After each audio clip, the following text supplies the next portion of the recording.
There's one more arena in which middle-class women and working-class women's interests in some sense both overlapped and yet divided from each other, and that's the area of domestic service. So here we have these women moving now into industrial jobs of one kind or another and moving out of service in the home.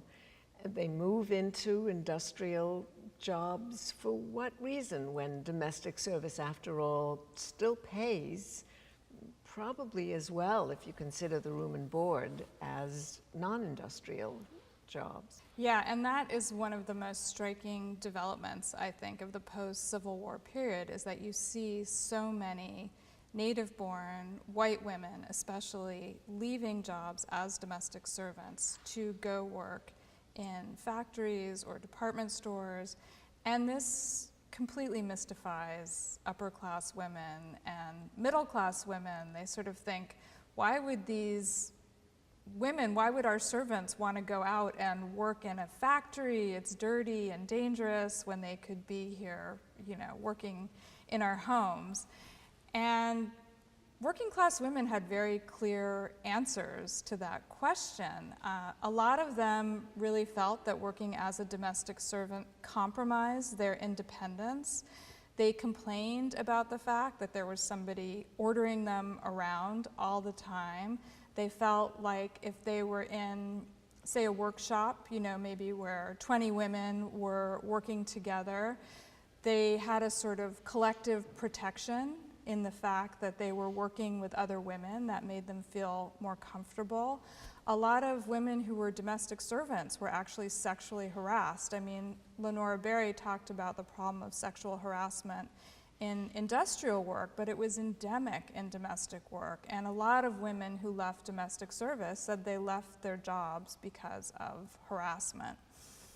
Then there was also the issue of leisure time. Women who worked in factories or department stores, even if the hours were long and the wages were low, the day had a definite start and stop. And so they knew more or less when they would go to work, when they would get off from work. And once they were off from work, especially if they were young and unmarried and didn't yet have family responsibilities, their time was their own. And they really valued this new leisure time that they had. So what you're saying is that wages were not the only measure of independence, and perhaps not the most important measure for many women. Right, wages were not the only measure. The other thing that I've noticed about it is that employers tended to rate the value of the room and board they provided much more highly than the working women did. So in other words, they saved working women from having to pay board, but often the working women would be living in really lousy conditions. They would have almost no furniture, or they would be in the basement or in the attic. They wouldn't have any privacy.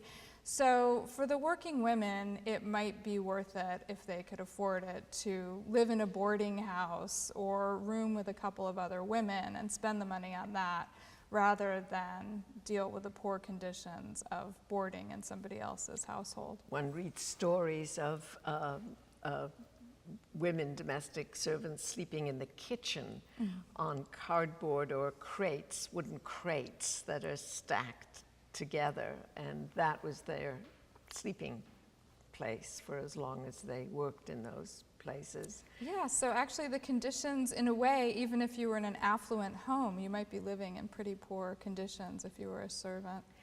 Boarding houses, though, boarding houses are a two-edged sword in a way. They're comfortable environments for women to live in if one has enough money to actually pay for them. So Clara Driscoll, for example, lives most of her working life in a boarding house where she's quite comfortable and she doesn't have to deal with doing the laundry or cooking or shopping or any of those things. So for her, boarding house living is real freedom. Yeah, I think boarding houses sort of solve the problem of domestic labor, which is an issue that women always had to deal with. Even if women were going out and working for wages, often in their families, they were still responsible for the the cooking and the cleaning, for caring for other people. So I think in some senses, for young working women to move into these boarding houses actually freed them from a lot of the unpaid labor that women had to do otherwise. Yet another form of independence that women could Yeah. claim to have.